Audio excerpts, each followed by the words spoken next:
Hello Year 12 and welcome to section 10.6, the hardest section, in my opinion, of chapter 10. So this is all about pulleys. Okay, so what I want you to imagine is you've got a circular wheel here that rotates, and you've got string around this wheel here, and we've got two weights. We've got a 2 kilogram weight hanging here and a 6 kilogram weight hanging here. They're level to begin with and they're at rest, so they're kind of being held. Okay, they're held at rest. And what happens when we release those weights, if you can imagine, this weight is heavier than this weight. So the weights are one's going to go down and the other one's going to go up. Okay? So let's think about some forces that are acting on this pulley. And then we're going to look at how we can find these forces. Right. So what we'll have tension in the string going up. And we will also have an equal and opposite tension coming down from the pulley here. And this tension will be the same throughout because the string is light, which has no mass, and what we call inextensible, so it's not stretching. Okay, then we have the weight of this mass here of 2g, and the weight of this mass 6g going downwards. Now, which way will the weights move? Well, the heavier weight is going to move downwards with an acceleration a, and the lighter weight will move upwards with the same acceleration a. So the whole thing is moving this way. Okay. Now, I'm starting off with the most basic of questions on pulleys. Later on, we'll look at some more difficult ones. Now, so what I'm going to ask you to find first of all is to find the tension in the string and the acceleration of both the weights. Right, so what we're going to do is we're going to set up an equation of motion for both weights. So let's look at this weight here. Now, we're going to resolve forces in the direction of motion. So if we call this weight A and this weight B, and if we look at weight A here. So, weight A is travelling in this direction, so we'll resolve it going upwards. And remember, F equals ma. Force equals mass times acceleration. So what forces have we got acting on A? Well, we're just looking at this section here. In fact, let me just draw that out completely again here. It may be easier if we just look at this. Okay, and accelerating upwards. So this is my mass A. So I've got T, which is positive. The tension is a positive force. The weight is a negative force. It's going the opposite direction. The mass is 2 and the acceleration is A. So I've got two unknowns in this first equation of motion. I've got tension T, acceleration A. Okay. So let's look now at particle B.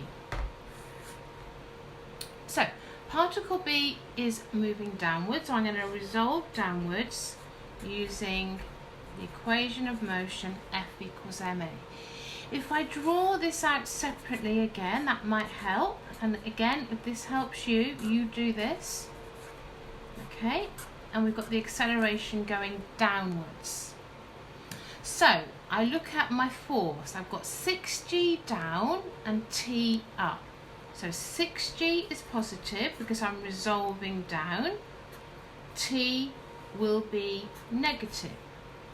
Equals my mass of B, which is 6, times my acceleration A. So now I've got two equations of motion and I have two unknowns. So I'm going to solve these simultaneously to find T and to find A. So I'm just going to write down those two equations of motions again here. So I've got the first one and the second one. Okay.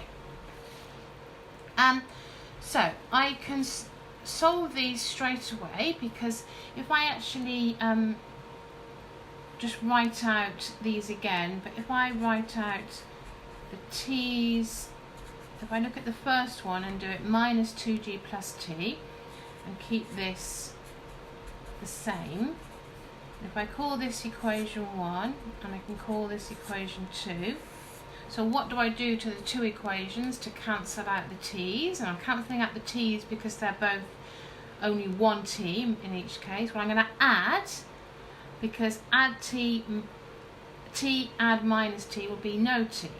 So I'm going to do equation 1 add equation 2. So adding minus 2g and 6g is 4g equals 8a. So my acceleration will be 4g divided by 8.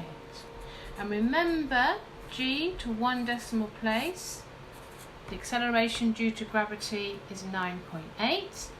And if I just stick that into my calculator, I get to one decimal place exactly 4.9 meters per second squared. So I've worked out T and A, apologies.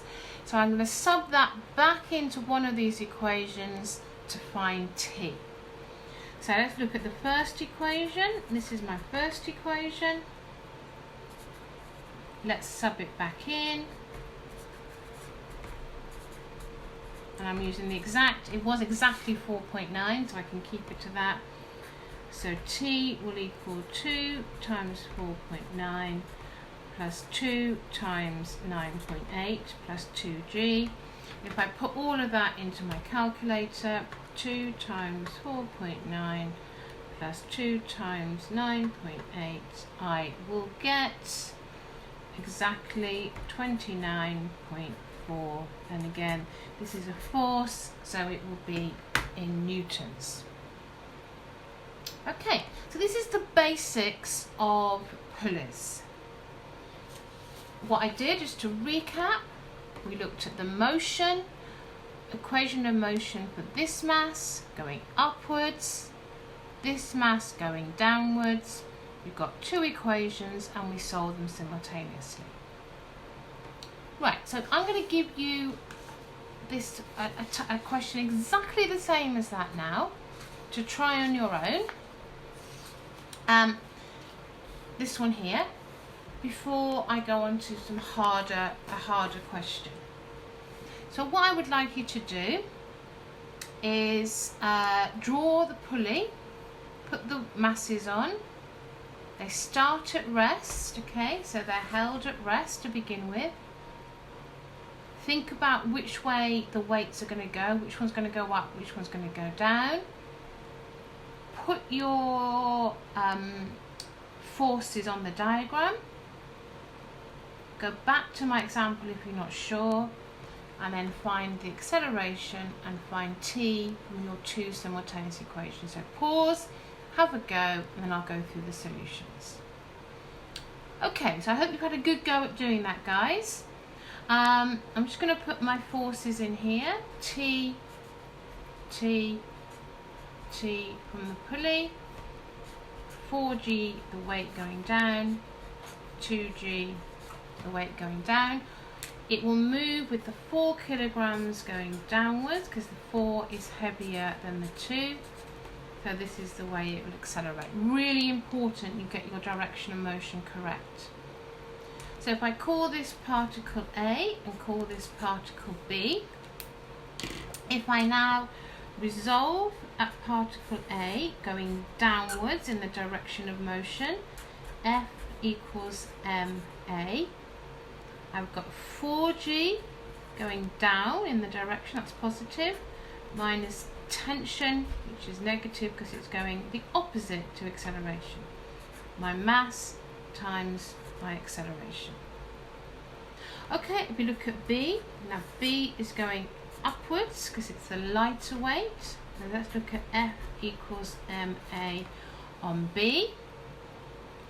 So I've got T going up, 2g going down, equals my mass times my acceleration.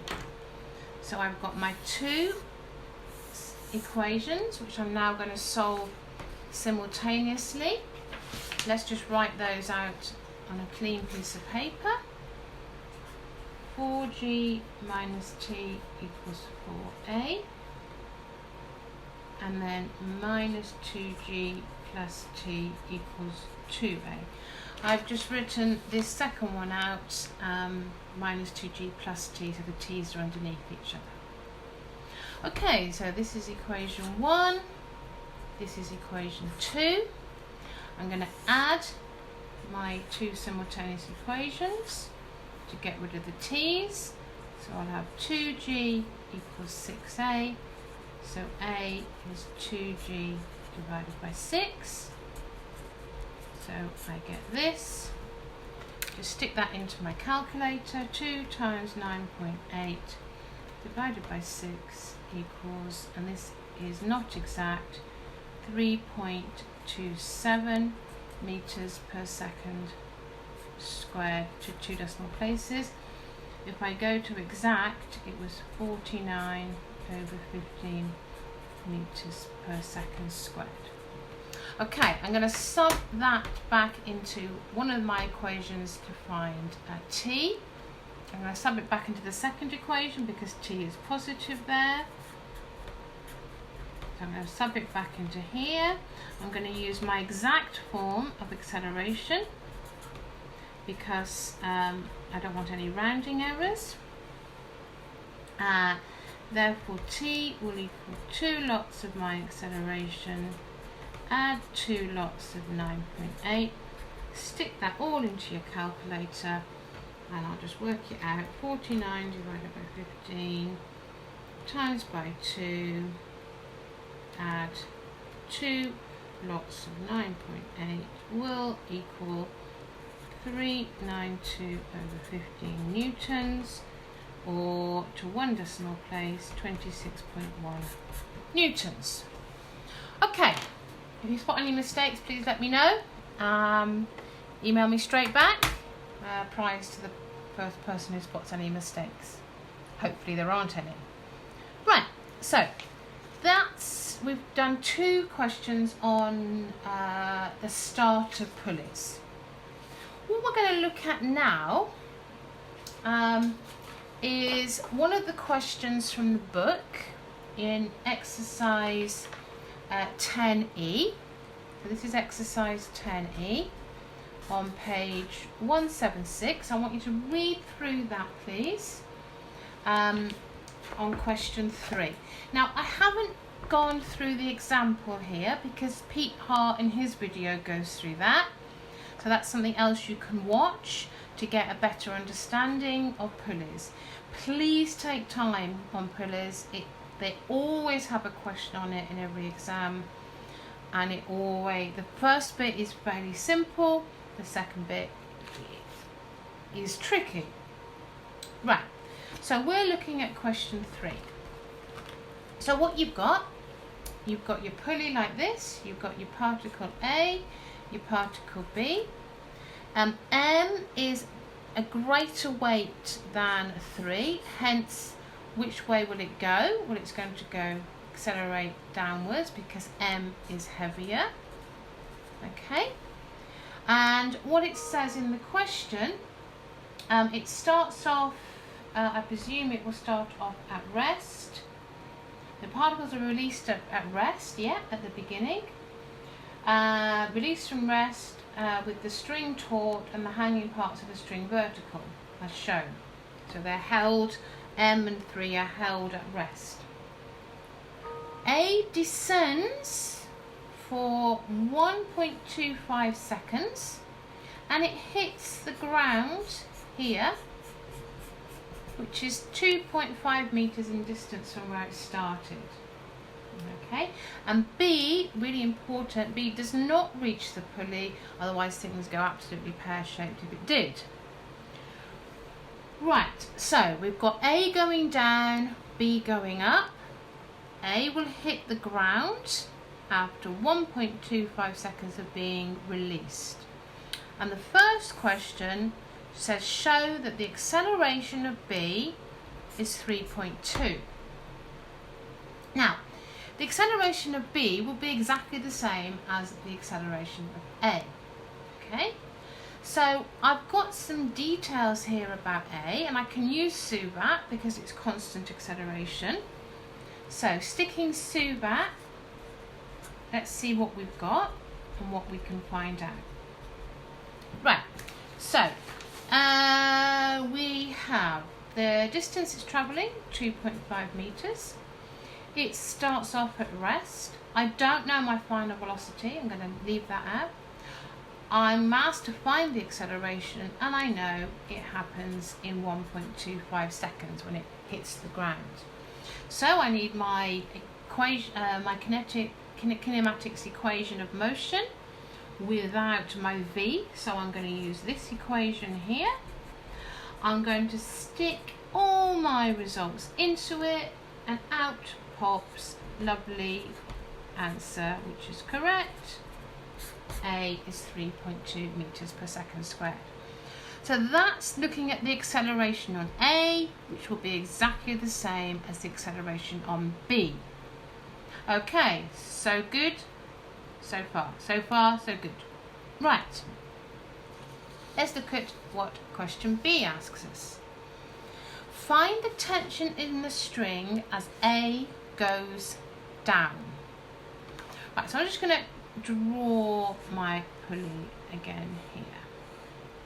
Okay, so I've got M, I've got 3, I've got 3G going down, I've got MG going down, I've got the tension here, the tension here, and my acceleration I now know is 3.2 meters per second squared.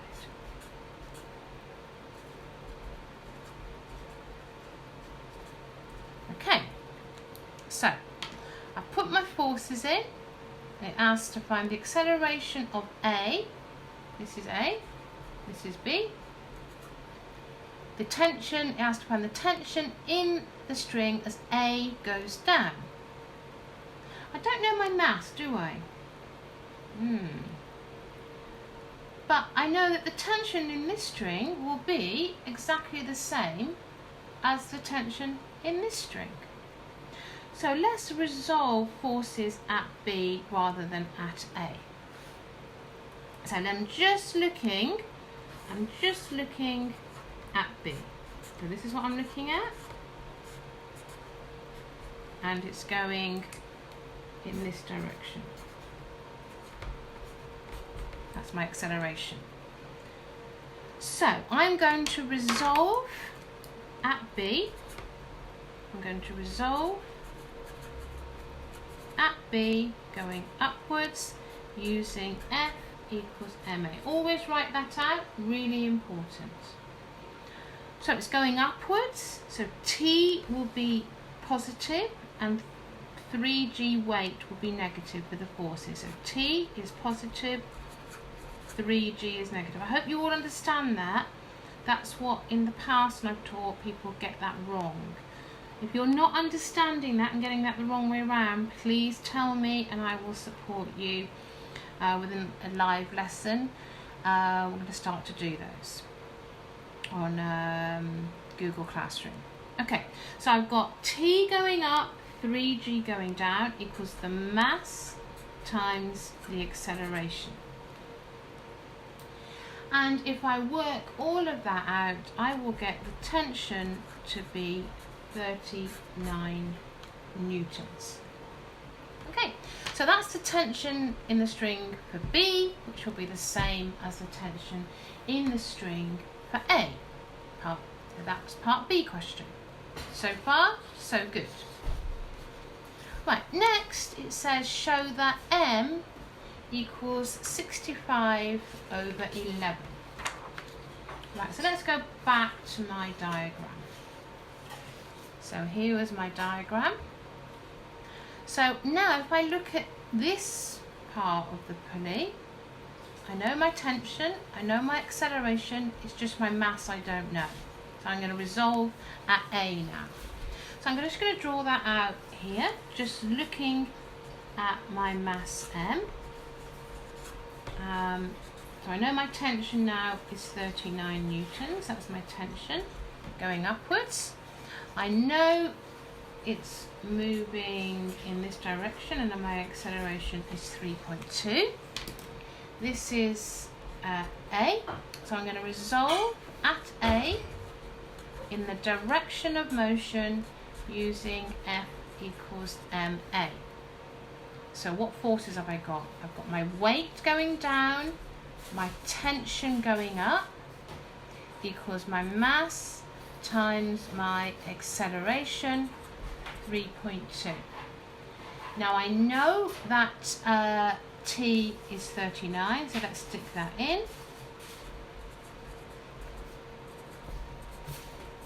I'm going to take all my M's to one side and take the 39 to the other side. M. Let's factorise and take out the M. I know G is 9.8. So now if I just divide 39 by what I've got here, 6.6, I get M.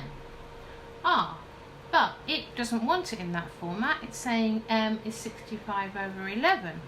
Well, it looks, so I'm hoping this is the same. If I times by 10, I get that.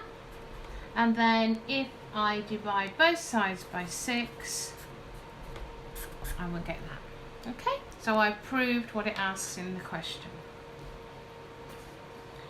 Right, I hope you can see all that and I haven't gone off the page of the video link. No, just about fits in. Fantastic. Right, just going to make that clear exactly where I can go to. Right, so that was part C. Right, what was part D? Well, part D is just a wordy question. It says, for part D, how have you used that the string is inextensible? All that means is the tension on both sides of the pulley is the same. Right, now we're coming to the tricky part of the question. Right, this is tricky wiki. Right, so what it says is, and if I have my diagram in front of me, go back to the original page. Yep, here we are. So it says A strikes the ground but does not rebound. The string becomes slack. Particle B moves freely under gravity but does not reach the pulley. Then the string becomes taut again. We're going to look at the time it takes to go up and to go down. Okay, so let's just look at what's happening here. And just bear with me. So I've got my pulley. So A goes down and B will go up. So stage 1, this is A, this is B. So stage 1, I'm going to do this in stages. So my B was here, It's moved up. My A was here, and it's moved down. Okay? And it hits the ground here. Now, the distance A moves must be the same as the distance B moves. So A has moved a distance of 2.5 metres, so B must have moved a distance of 2.5 metres as it's hitting the ground. Now, well, I'm just going to look at this bit first and then talk about what happens when the string goes slack. At the moment, the string is completely tight, okay? So this is one complete system. So whatever happens to A is happening to B. The string has stayed taut along the whole journey. Okay, so it's one complete system. The tension is the same, the acceleration is the same. Now, what happens as B is travelling? Right, so I'm just going to look at Suvat. Okay. I'm just going to find out if there's anything I can find out about B in this section of the journey. Now, we know that it starts off at rest. Yeah, when B is here, when B is at the beginning, it's at rest. We know it's travelled 2.5 metres, and we know that the direction of motion is upwards. We know the acceleration, we've worked out the acceleration to be 3.2, and it's going upwards, so that's going to be the same. We don't know the time. Oh, sorry, we do know the time, apologies, because the time A took to get to the ground would be the same as B took to get to here. So we know that the time taken on both sides here is 1.25 seconds. What we don't know is what the velocity of B is when it reaches the point where A touches the ground. So I'm going to call that V1. Now, I can work out V1 with any of the equations I like because I've got all the variables that I need. Right, the one I'm going to pick is this one.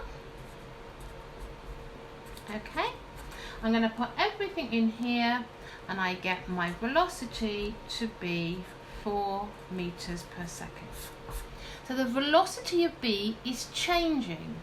The acceleration is the same, but the velocity is changed from 0 to 4 over this time here, this distance here. Now, the second stage. What's going to happen in my second stage? Stage 2. Right, so let's look at stage 2. Right, well, stage 1, A's hit the ground, B is travelled up. Now, what happens now is as soon as A hits the ground, the string, B will continue to move up. And now the string will not be taut, it will become slack. Okay? And B is now travelling completely separate to A. They cannot be linked now because the string is slack. B is now travelling upwards against gravity. And it will continue until the velocity is 0. And we're told in the question it does not reach the pulley. So the velocity will become 0 before it reaches the pulley. So once the velocity has stopped, it's reached as far as it can reach, what will happen to this mass here? Well, it's going to come back down again to where it started. So it's going to travel up, velocity will be 0, and then go down again, and that's when it becomes taut. So it's going to go up when it's slack, down when it's slack, and then the string will become taut again. Okay, now we're assuming A doesn't rebound, and we're assuming B doesn't bounce when it comes back and goes slack again. Now, the time it takes to go up will be the same as the time it takes to go down. So let's look at how long this is going to take for the velocity of B to become 0 when it's travelling freely under gravity. So all I'm going to do now is look at my my particle B, which is 3 kilograms. Okay, so it's got the weight going down, 3g, but it's got no tension now, the string is slack. It's travelling upwards against gravity, so my acceleration will be negative 9.8 meters per second. Now, we know the velocity, so let's look at suvat now. We can't do F equals ma on this at the moment. Okay, we're going to look at suvat to find the velocity, the time it takes to reach until it becomes 0. So we don't know how far it's travelling. I'm not going to use S. I know that the initial velocity is the velocity just as A touches the ground. We know the velocity of B is 4 as A touches the ground. So the velocity at the start is 4. My final velocity when it stops at the top here momentarily before it comes back down again is 0. The acceleration under gravity is negative 9.8. T is the time it takes to get to the top. So, what am I going to use? Which equation of motion shall I use?